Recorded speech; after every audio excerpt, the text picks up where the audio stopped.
Just two adjacent girls living in a lovely world. They took a podcast train going anywhere, but kind of specifically through Austin, Texas. Yeah, hook 'em horns. Adjacent. Very near, next to, or touching. Our tailgate is adjacent to the left field fence. ADJACENT. Adjacent. All right, it's that time at the podcast where it's time to pay the bills. Pay the bills. We are so grateful because we've got some incredible sponsors supporting us this April. Can you believe it? I can. I love it. These are people and businesses we truly love, and we know you will too. First up, our OG, our day one, the Gravy Enterprises home of JB Goodwin's A-Team. Adrienne has been a trusted realtor in the Central Texas for over 25 years. And I have to tell you, we've worked with them and the team for the A-Team and Shelly and Adrienne. And oh my gosh, he is honest, straightforward, reliable, and just all around great human. And he's my brother. He is my brother, which, let's be honest, is exactly who you want helping you to buy and sell a home. So if you were thinking about making a move in Central Texas, call Adrienne, text Adrienne, just get Adrienne involved. He's your guy. That's our first number one sponsor. Sponsor number two, Cornucopia Popcorn. It's our flavor experts, Nadia and Mike from Cornucopia Popcorn. And y'all, this is not your average popcorn. We're talking everything from dill pickle to s'mores with over 40 plus flavors to sample. Vegan options, gluten-free options, something for every craving. They were even voted Austin's best sampling room. So yes, you absolutely need to go try it for yourself. And get this small but mighty team of 15. They popped over 45,000 pounds of popcorn last year. Sold 2,900 tins, 2,900 tins, and donated to 97 nonprofits. They are a true giver in our community. We love a business that gives back. So whether you need corporate gifts and after-school snacks or just a treat for yourself, Cornucopia has you covered. Use code Shody Media, all caps, for 10% off.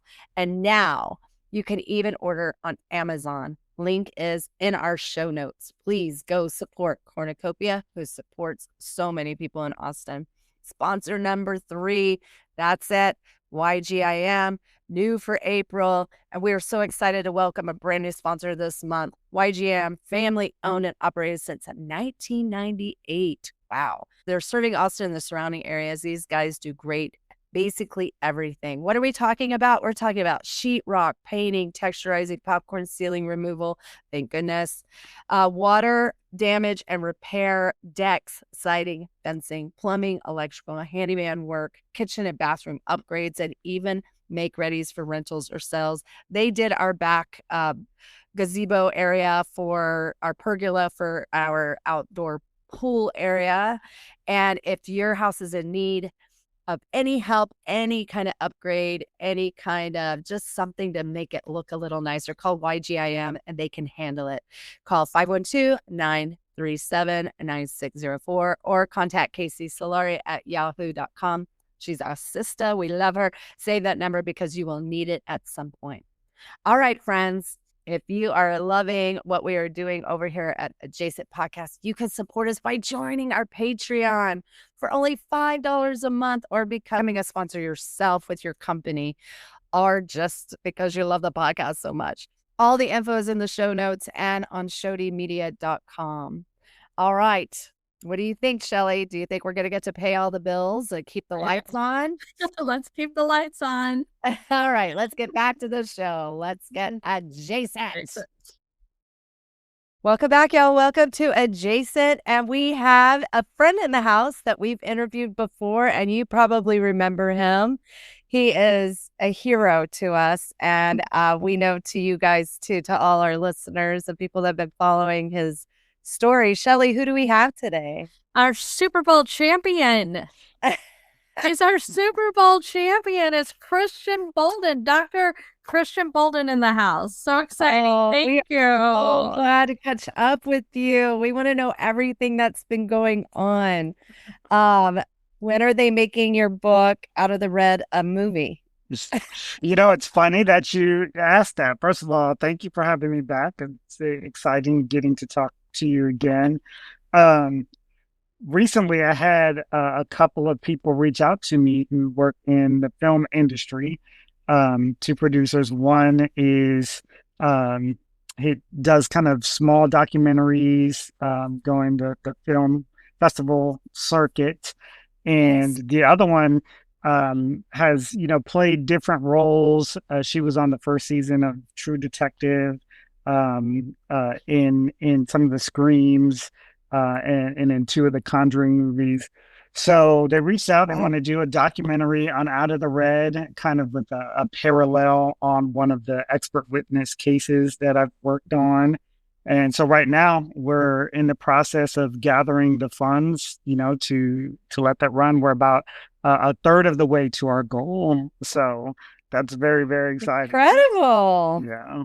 That's exciting. So it is happening. We knew it. It's happening. Yeah. Will you send us the link on the funding so that we can share that? We have some people that help produce documentaries, and we've had a couple of filmmakers and production teams as well. So okay. Yeah, we would love to share anything we can. It's not a link, but I'll send you the contact for the producers. Awesome. Fantastic. That's exciting. Yeah. I'm not shocked. I don't know if you've had a chance to read the Wally Lamb book, River is Waiting.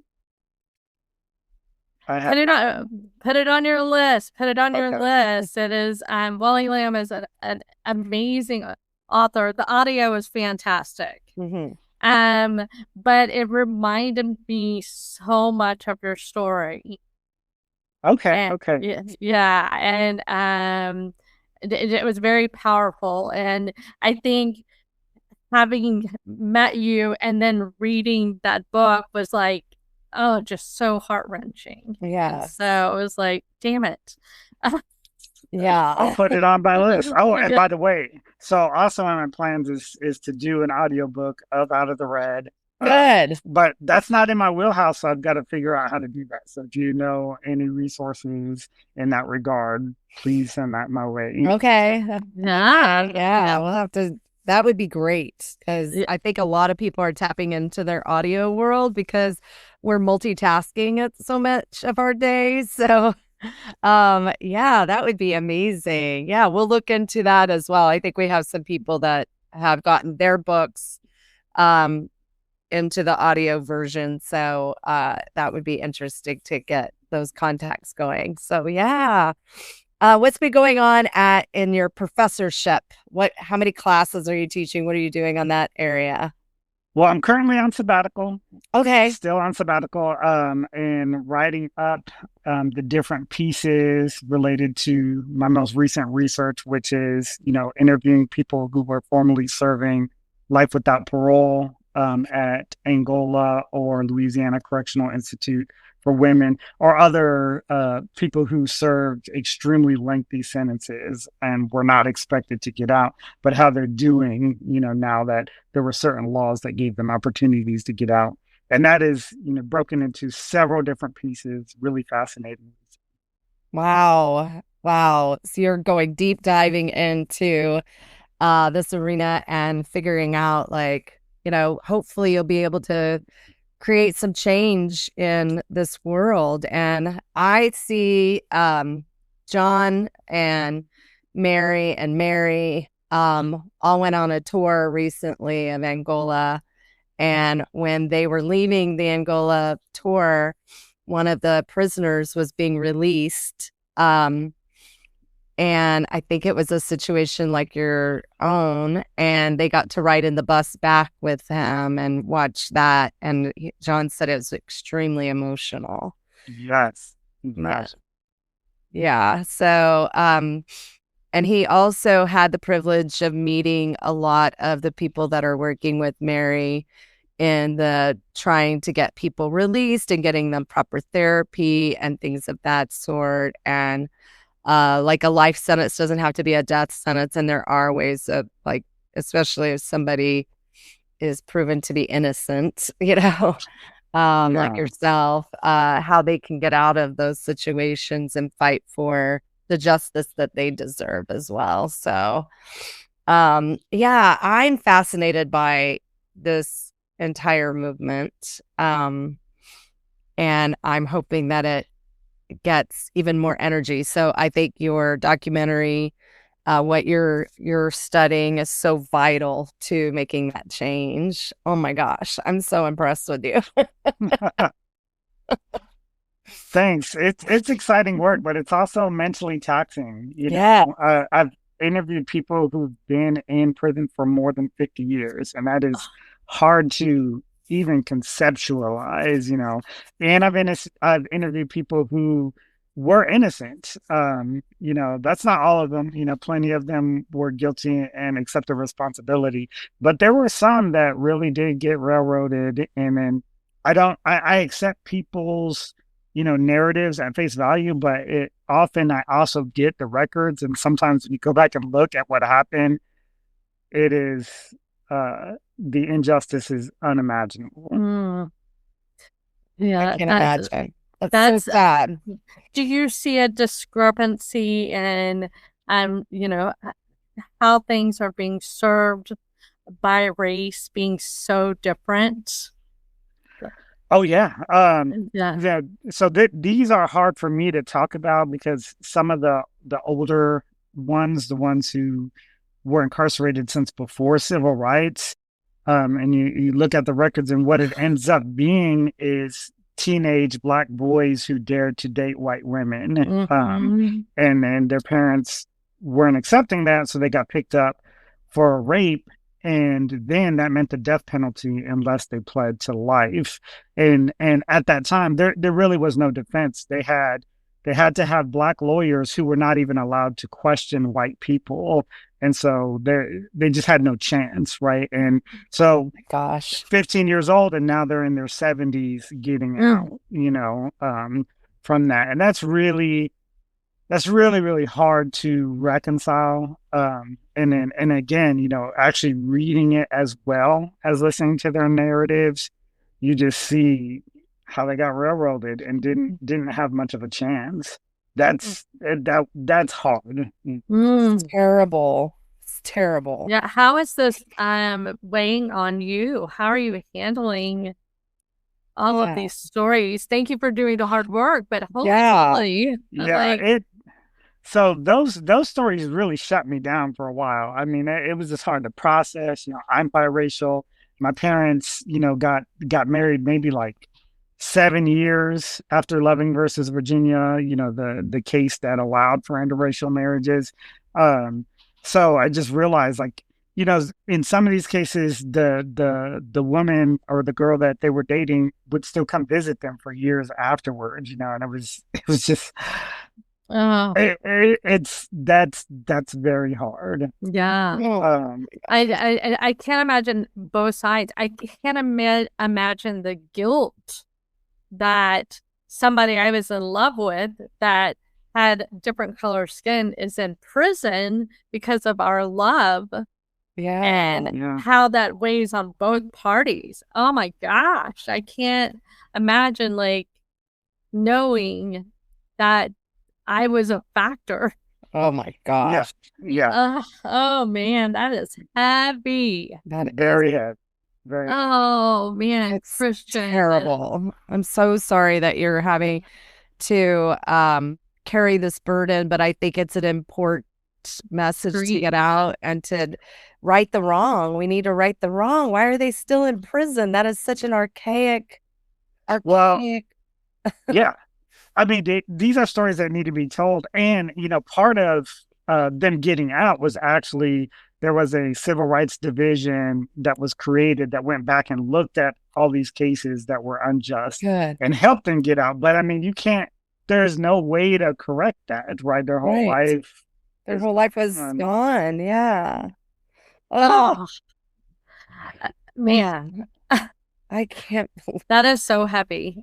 That is just, I mean, thank you for doing the research and following up with these people so that I've always compartmentalized. I talked about this, when we met you the first time. I compartmentalized it and really, that's over there. I don't need to know about it. Yeah. I don't need to add that, to my load.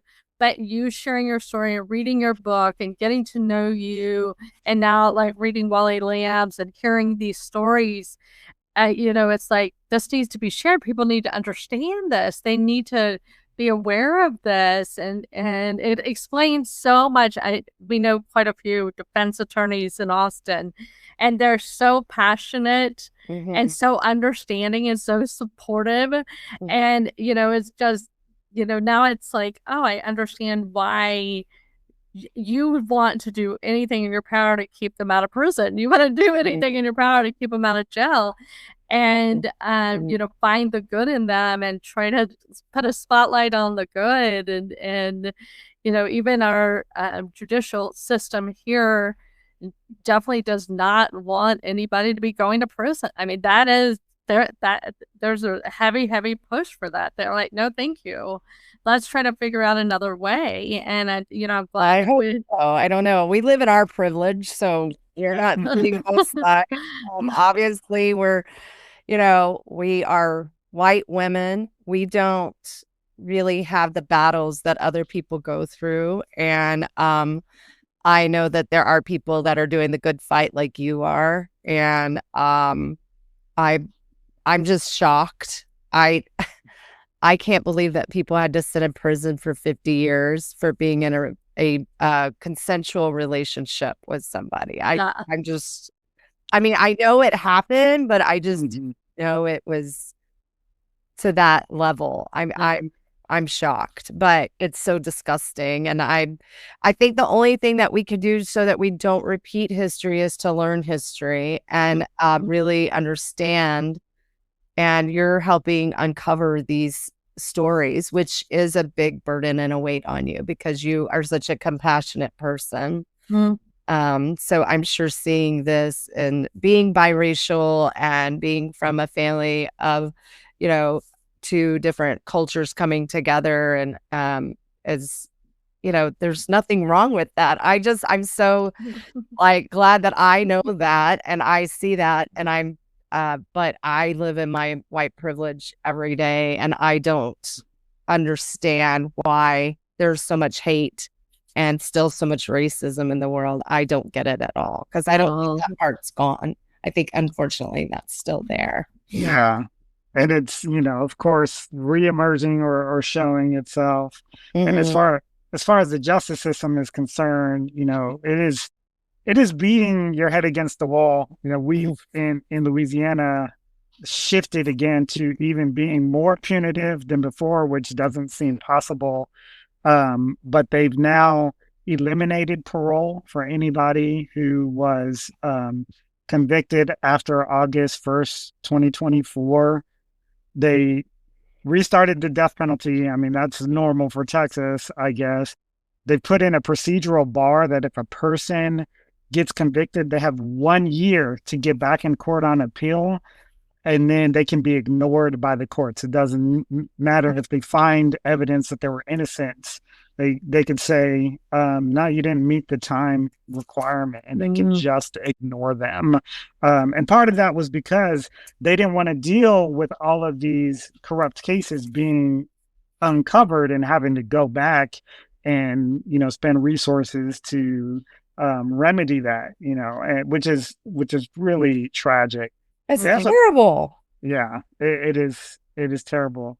They keep trying to do away with the juvenile system as well, so people go directly into the adult system. Thankfully, that keeps failing. It's failed so far, but they keep trying that. And I can't remember if I told you this, but a third of the people I interviewed in this study, I conducted 92 life history interviews. A third of them were convicted as juveniles. And there were some who had been incarcerated since they were 10 years old. What? Yes, which is unfathomable. It is just, yeah. So their whole lives in prison. Oh my gosh, Christian. Your brain is not developed and you don't Yeah. have any concept or what death or harm really can do. I mean, most of these kids, I mean, nowadays are raised on video games. They have no real concept of real world. And so for a 10-year-old to go to prison for their entire life, that is awful. Yeah.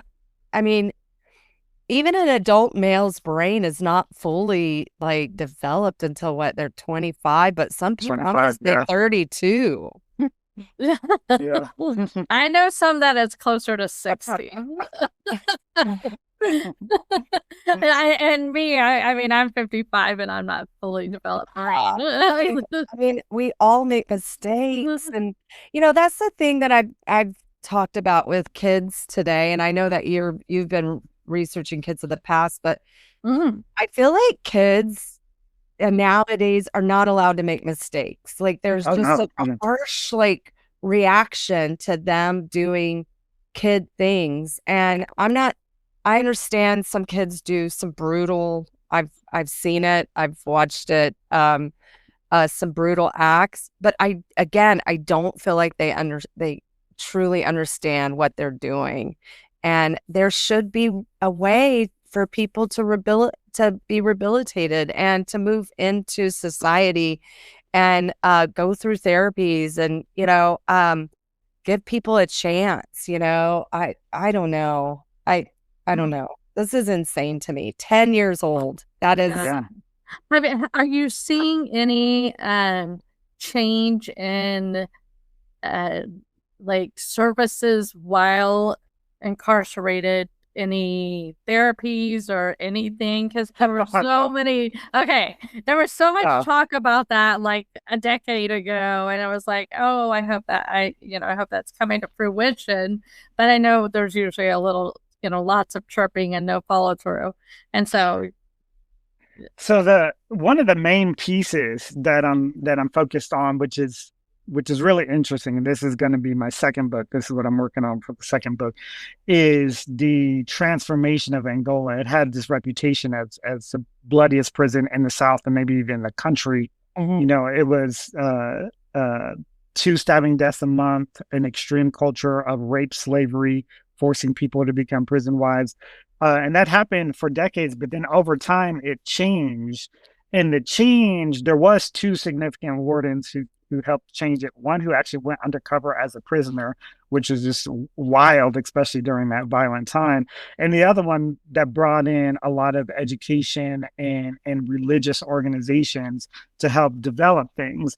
And so then the people who were incarcerated, they weren't getting a lot of services because why would they? They were expected to be there for life. They weren't expected to go home at all. And so the administration was just like, why would we spend money on doing this when you're not going anywhere? So those individuals serving life decided to change things for themselves, right? They came to this realization that I have to live here for the rest of my life. I don't want to live in this violent chaos.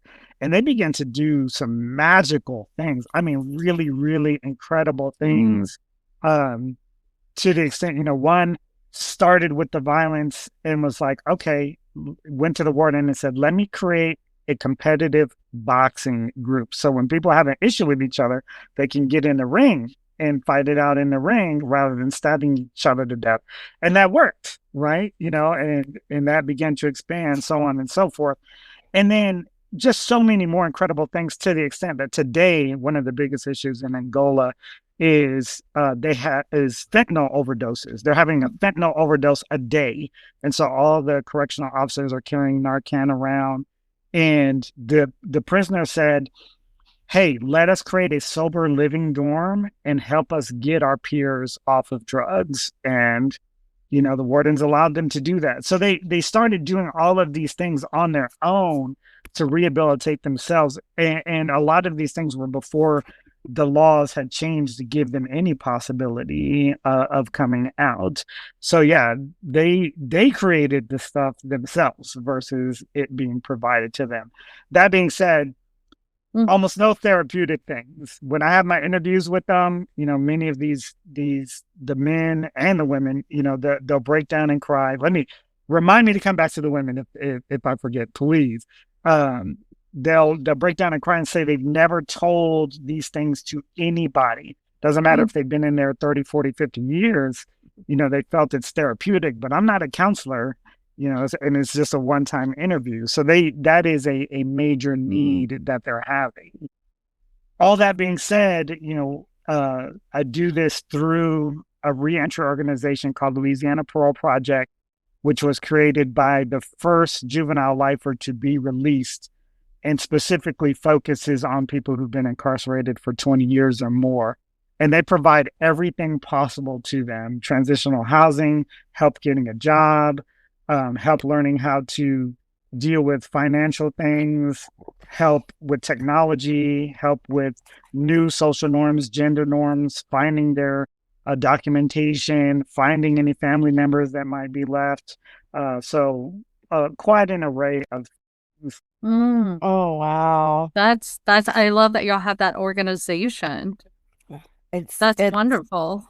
That's what, when John and Mary went, that's what they were looking at, is the rehabilitation parts and the therapy that they're doing. They're allowing therapy dogs to come in, and they train the therapy dogs to work with the prisoners, house them and train them to be like a service and dog to people with disabilities and they were just really impressed with the programs that are going on in Angola, which I'm like, what a reverse from where they were originally started from. So I love to see it.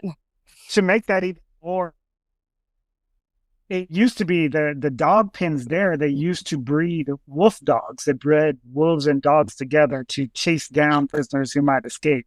But the last wolf dog died a few years ago, and they've shifted, and now they have the PAWS program where they train them to take care of, veterans with PTSD, things like that. They also are the only place that produces Braille educational materials in the entire state. So they have some pretty cool things like that. They do. Oh, wow. That's okay. Well, tell us about the women. Yes.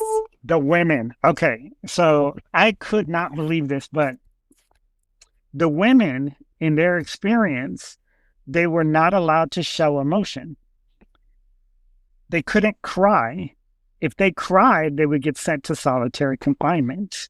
It was considered hysteria. Even if they had gotten the news that a family member had died, they'd be put in a room and given 5 minutes to cry. If they were still crying after that, they would be put in solitary confinement.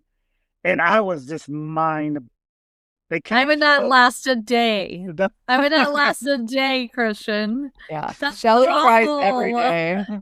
It is awful. That's awful. Terrible. They can't show any kind of even minor affection to each other, like tapping each other on the shoulder, sitting on somebody's bunk. All of those are considered sex offenses. Hugging somebody, a sex offense, put in solitary confinement.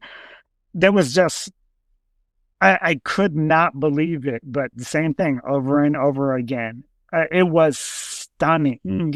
It really, really was. And they were just invisible. Most people didn't know, there were prisoners that were women. And the only reason they got any attention, I mean, they weren't even getting out with the new laws. The only reason they got any attention is in 2016, there was an unexpected flash flood that wiped the women's prison out in a day. So they were all fleeing with water, coming up to their knees.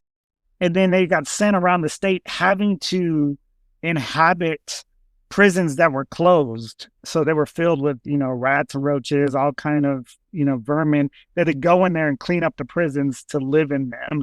And some of them got sent to Angola, which they can't be around the men. So they got put in solitary confinement.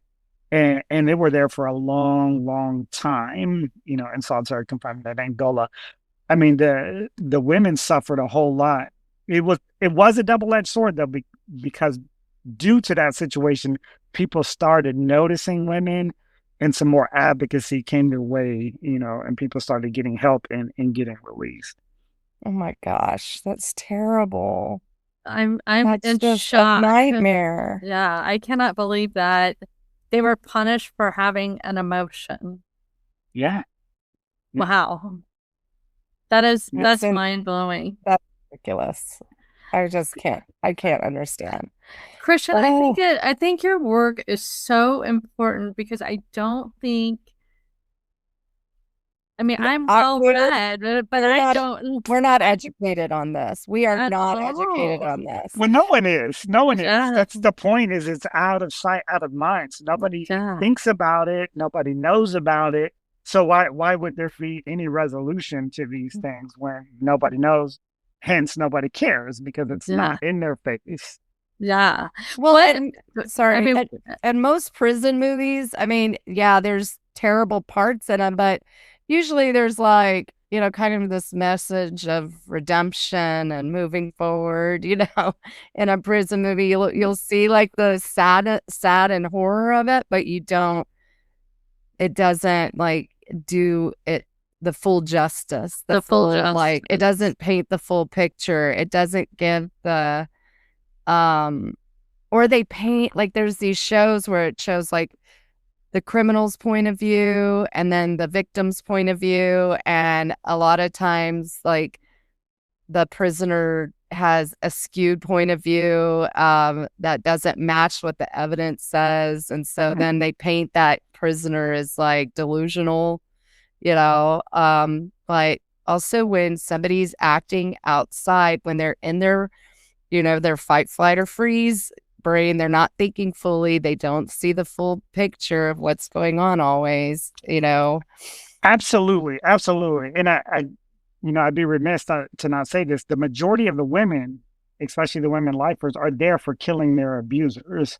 Right. So after decades of insane abuse, and it's because, like they waited for an opportunity to do so. You know, some of them it was in the moment, but I mean, still, it's like there's laws now that's supposed to help them, but those laws didn't exist before, or they didn't have the resources, to have an actual significant defense, in these cases. And that's why, my wife does what she does, and it helps a lot of these women get released post conviction.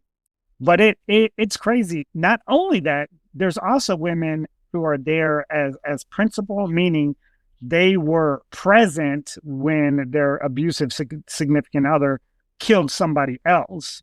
And so they also got life without parole for that. This question like, oh, well, why didn't you call the police? What do you think they're going to do? They just killed somebody. If you go to the phone, they're going to kill you in that moment, Yeah. So it's just like, those things are not thought through of what do you expect people to do in those situations.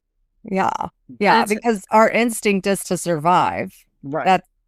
That's our fundamental animal instinct, is to survive. And so when you're with an abuser who you're witnessing a crime that they're, doing, it's hard to get out of you're scared to death. You're like, right. I'm going to react in, how do I survive this? You're always, complacent in the crime. You're just trying to survive your situation. Well, and you're probably in fawn where you're shut down and you're just trying to avoid. Mm-hmm. It's not that you're participating. And maybe even you did participate, because if you didn't, you were going to be injured. You're next. You're next. And so, I can't believe that isn't in consideration. And I've read different stories where, they had been abused for so long that they never spoke up for themselves. They just, they get in front of an attorney and they're just like, I'm not saying crap, because that person's going to find me someday and do a lot more damage. So I'm not going to defend myself right here. I'm not going to protect myself. I can't believe that is not part of the conversation. Yeah, absolutely. It's psychological, it's mental. And part of the abuse is breaking them down to feel like they're worthless, that they can't be helped. And they've already seen, most law enforcement does not take domestic violence seriously So they'll hardly ever arrest them, or if they arrest them, they're out a day later. That person is not safe, Yeah. So why would they feel like, okay, I need to cooperate with law enforcement when they're not going to protect me? That person's going to come back and kill me. Yeah. Yeah. I mean, that's usually what happens in those situations, or the person has to flee, and the abused has to flee, and then they never feel safe ever. I do think I feel like, and I could be completely speaking wrong, I feel like there's been a little more education for the police on how to handle some domestic violence, but I still feel like it's rooted in such long history of women were seen as property in relationships. It's hard to tell sometimes who the aggressor was, who, there's the whole the mental abuse aspect, the physical abuse aspect, just the constant fear. I do feel like more and more those things are coming to light. So, but it's hard to know. I don't know because I've never lived in that situation.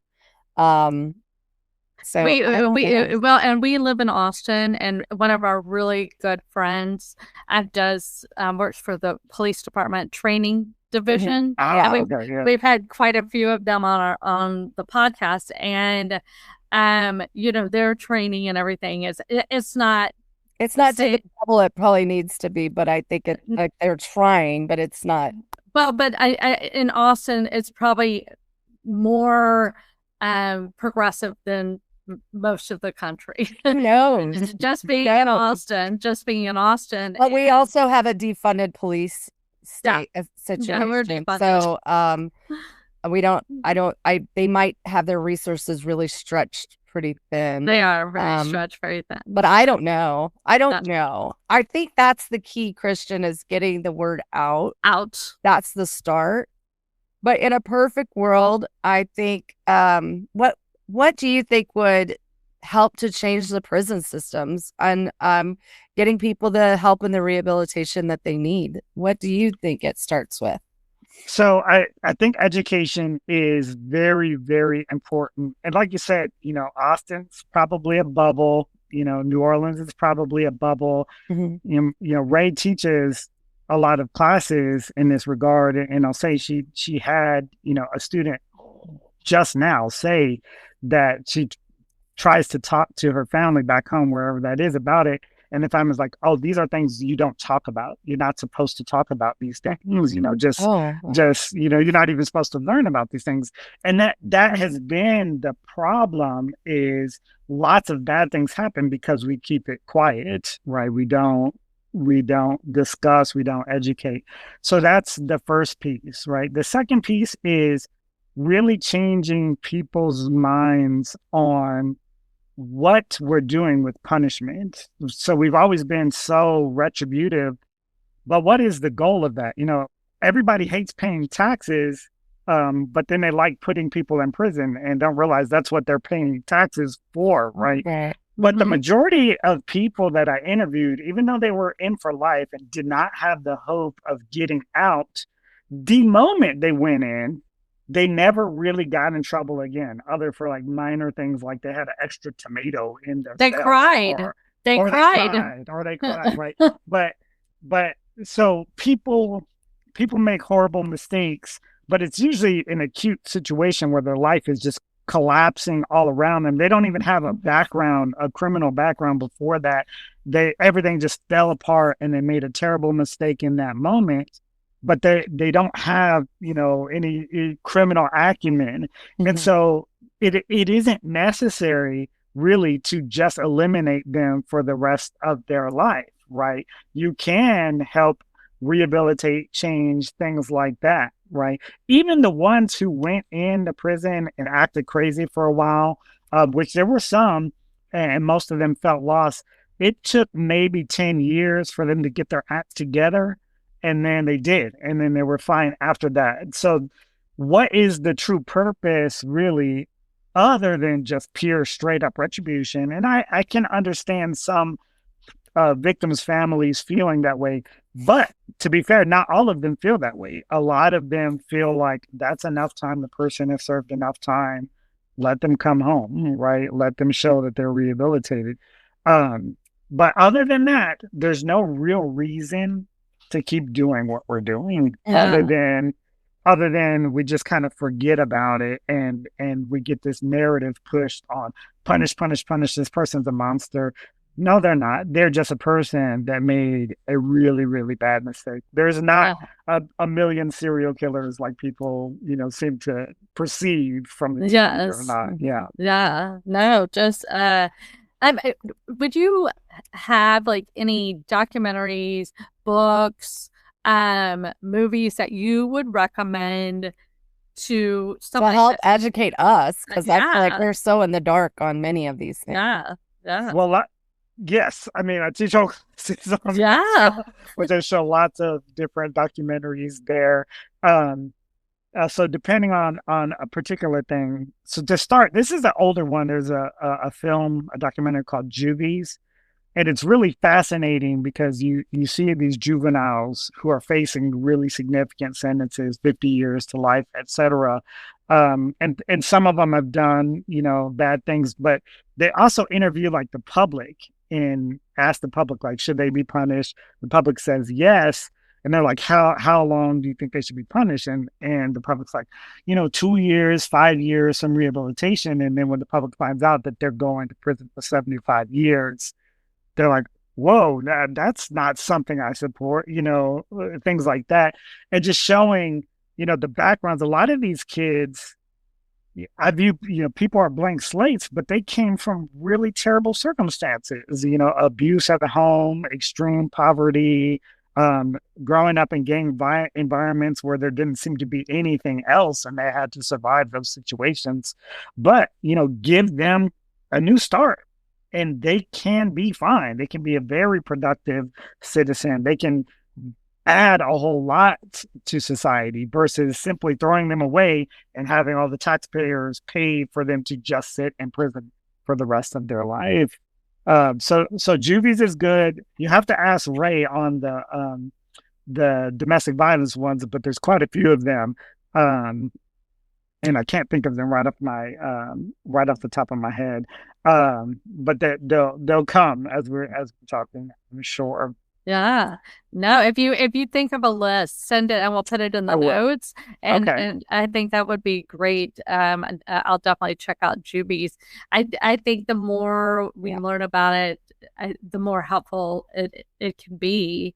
And don't you also feel that if the judges were educated on the rehabilitation, and I know that a lot of judges are, elected to these positions, and so I think they think that they're voicing the punishment that goes with what the public wants, but sometimes, like, if they knew that the public wasn't wanting them to go away for 75 years, do you feel that maybe if there was more conversation with judges that maybe they, like, I don't even know if judges even go in and look at the prison systems and step through the doors and talk to the prisoners after they've been there. Like, I don't know. What do you think? And is there like a community sounding board for judges? Is like where there's, hey, we think this is too long of a sentence. Right. As a board of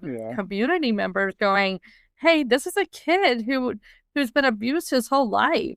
Yeah. Surely there's another way. Right. I've never seen a sounding board. I've never seen that. So that is wow. As far as the judges, that's more complicated for a couple of reasons. So generally, no, I think so. One, especially here, like in Louisiana, and the reason Louisiana per capita has more life sentences than anywhere in the entire world. Whoa. And in the entire world, not just the states, in the entire world, life without parole sentences. So a lot of the laws make it mandatory.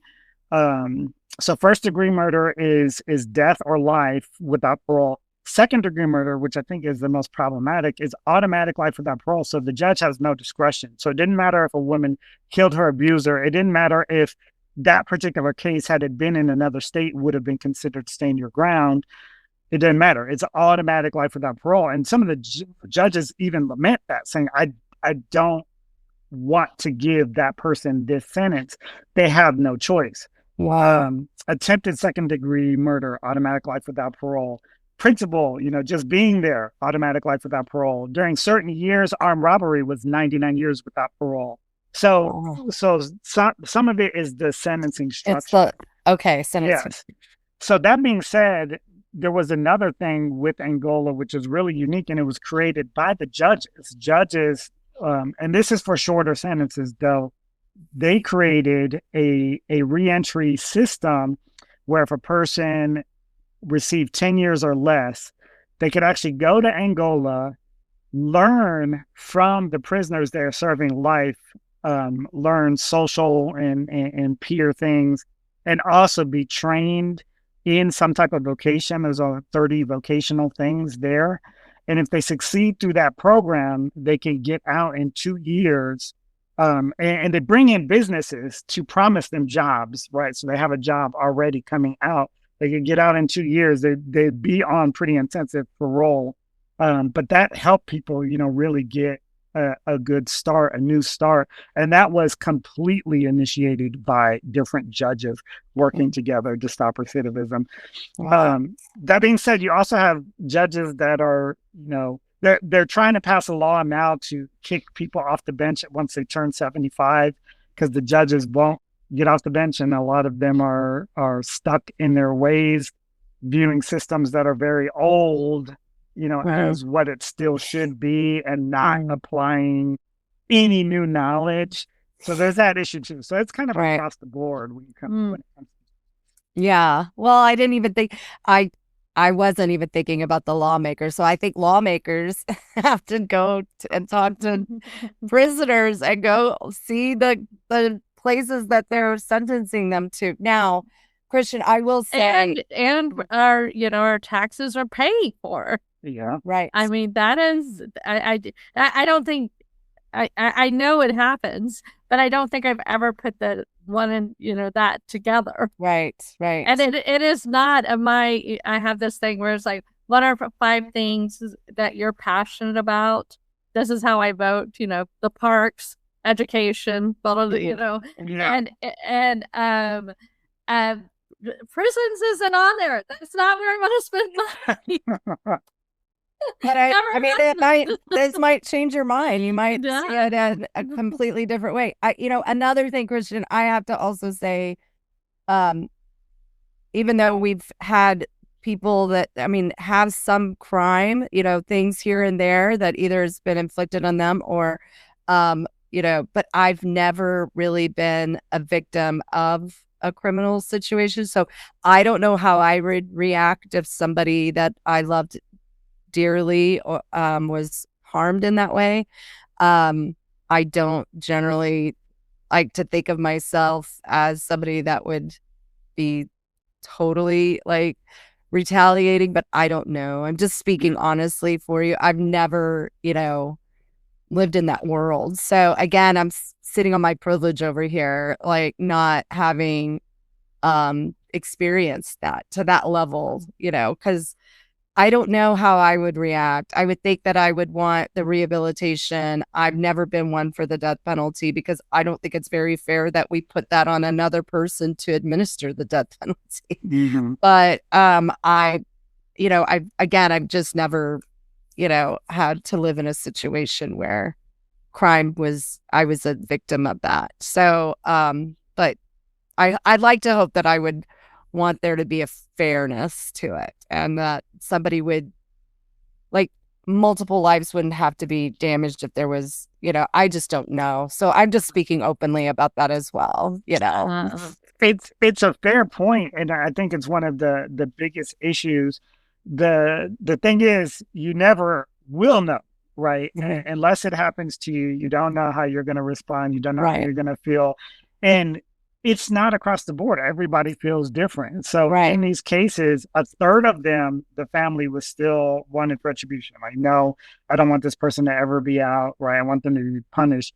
A third of the cases, there was no one left from the victim's family, or they couldn't be found. Just time had gone on so long that everybody had passed away. And then in a third, the family of the victim wanted the person out, said, okay, that's enough. The time has been served, let them out. And I've got to tell you, like, I've heard some incredible stories, and there's just one I cannot believe to this day. It's just so amazing.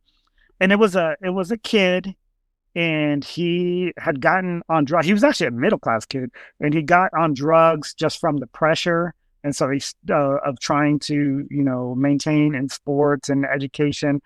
And then he starts going really wild with the drugs and starts breaking into houses to steal, to pay for his habit, so on and so forth. And he ends up killing a couple during one of these break-ins. And so he goes, and the only reason he doesn't get death is because he was a kid, right, at the time. And so he spends more than 30 years in prison. And then the daughters of that couple say they want to see him, they want to confront him, and they do. And whatever happens in that meeting is magical, because they not only forgave him, but decided to adopt him as their family member. And Right.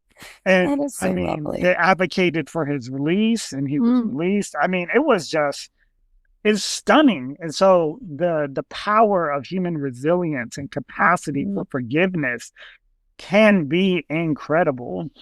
And, we think about things differently because, we have this certain very, very punitive justice system. But in other areas, there's this story about a German anthropologist who was like studying this Aboriginal group of people. And one time he left, and he accidentally hit and killed one of the kids, right, in the car. And so he was brought before this tribunal, in this Aboriginal community, and they decided his punishment was that he had to become a part of the family and take care of the family. That is what they decided, and that was their form of justice. So really, it's about reconceptualizing what justice actually means, right? Being able to help people in a way that heals both the survivors of the crime and the person. I love those stories. I love those stories, Christian. I saw a video of a gentleman, an older white gentleman, was shot by a younger Black man in a like a theft situation. And the older gentleman forgave him. He was like, I understand you were trying to survive, and now they're best friends, and they spend so much time together, and it changed their lives. Just hearing his story, and of course he was mad when he was in the hospital and healing and such, but once he sat down with him and had a conversation with him, and it was like, I'm trying to survive. And you just got between me and my survival. And I regret hurting you. I was just in survival mode. And I mean, their friendship, I think they've done a couple of documentaries on them, because it's just been so beautiful. And he helped him get out of prison, and he does all the holidays with their family now, and he is just part of the community. And so I love those stories. It would be lovely if that was more of the stories of forgiveness and being resilient. But again, I can't put myself in other people's shoes and how they're feeling. But I think we have to look at that we're all humans. And we all make mistakes. And some of us, we get into ourselves into some situations that,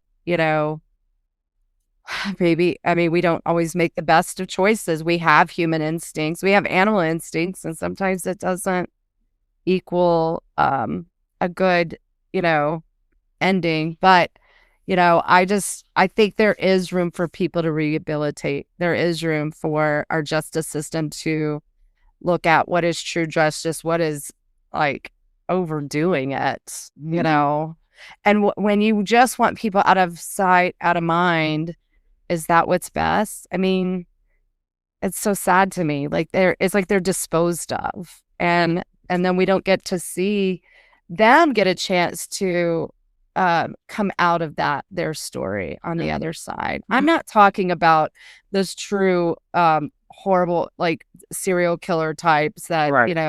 I'm not talking about those. I'm talking about people that make like a one-off mistake, or they're on drugs and they're not in the right mind, or they're in fight or flight or freeze, Right. or they're in a bad place at the wrong time. I'm not. Those are completely separate than the people who are, doing over and over again crimes or really sadistic things. Those are completely different for me. But I'm mainly talking about people that, like a 10-year-old who does a criminal act, not really truly understanding what they're doing. That, Right. we have to be mindful. Like, thank you, Christian. You're Wow. grow. I know. Thank you. Yeah. Oh my gosh. I am also just fascinated. I cannot imagine you and Dr. Taylor's pillow talk. I cannot. Hopefully you give it a rest. We don't. We always joke like we're horrible at parties because we're like, let's talk about murder, let's talk about homicide, let's talk about it's like yes, our we have a lot of very, very dark conversations. Yeah. Oh my God. I can Hey, well, understand. how is Julian doing? What is Julian up to? Julian is fantastic. He's doing really, really well. His new obsession is Star Wars. I keep getting in trouble for getting him more Star Wars things, but he's doing good because I connect with that, from my child. Oh yeah. Yeah. Oh, for sure. Nerd it up. Julian, nerd it up. I mean, he was asking yesterday. He's so brilliant. He was asking for a Darth Vader costume. I'm like, we can't get that. And so in an hour, he made an entire Darth Vader costume out of construction paper. And I was like, whoa. Wow. I could never do that. That's incredible. He's like, why, father? I love it. That is so great. He needs to get back on. We need to get him back on. Oh my gosh. I'm sorry that we are not as knowledgeable, but I think we are. I think we are where a lot of people are. Yeah. I don't have the knowledge, and I want to educate myself more. I'm just like, I'm so impressed with you and what you're doing. I know this is a big burden for you. I hope you'll take time to recharge yourself and find the beauty and the wonder of the people of the world, and hopefully not just living in the sadness all the time, because it's hard. I can say this, 92 people I interviewed, the vast majority, except for like one or two, even though they spent 30, 40, 50 years in prison, they were just filled with joy. It was just so much joy, to be released. I asked them about how it felt to walk out of the gate. And it was just so, so beautiful. They, even if it was unjust, their sentence. And let me tell you, there was a person who had a 25-year sentence for $10 worth of marijuana. Oh my gosh. And he served 23 and a half years. How do you not go away with bitterness when you say, he was smoking weed on the streets? He was one. He comes out and everything's legalized. He's like, what the hell? What the hell? Honestly, that's legalizing. You have to let everybody go. You have to let everybody go. I mean, that's insane. It is insane. Yeah. but most of them just had so much joy, and Yeah. being able to like listen to them, see their joy, Mhm. that's been very helpful. I do try to take some time, but I'm also like, these stories are important. Yeah, they are. They are. If you have any of them that want to come on and share their story, Yeah, we would Oh, love to. we would yeah. love to. We would love to hear it. I'm so curious about this. I feel like so many of them justifiably could come out and be bitter against society that turned their back on them. If they come out and have joy, Wow. I mean, that is the ultimate. I mean, that just makes you want to realign yourself and make sure you are finding joy in the smallest of things. Yeah. We take it for granted so much. Oh so. man, yeah. No, I'm so inspired. I want to lean in on the documentary and make sure this gets made and people hear these stories. Yeah. So definitely send it to us because I want to put it out there to people. Yes, I will. definitely. Yeah. Christian, thank you so much for being such a light in this world. And thank you for educating us. And sorry if we came off such doofuses, but no, not that's just where we're at. He's used to working with college kids. He's fine. We're fine. You would think we'd be a little more advanced, but we're not. No. Anyway, thank you so much. We hope you enjoy the rest of your day. And with that being said, Texas. Yeah.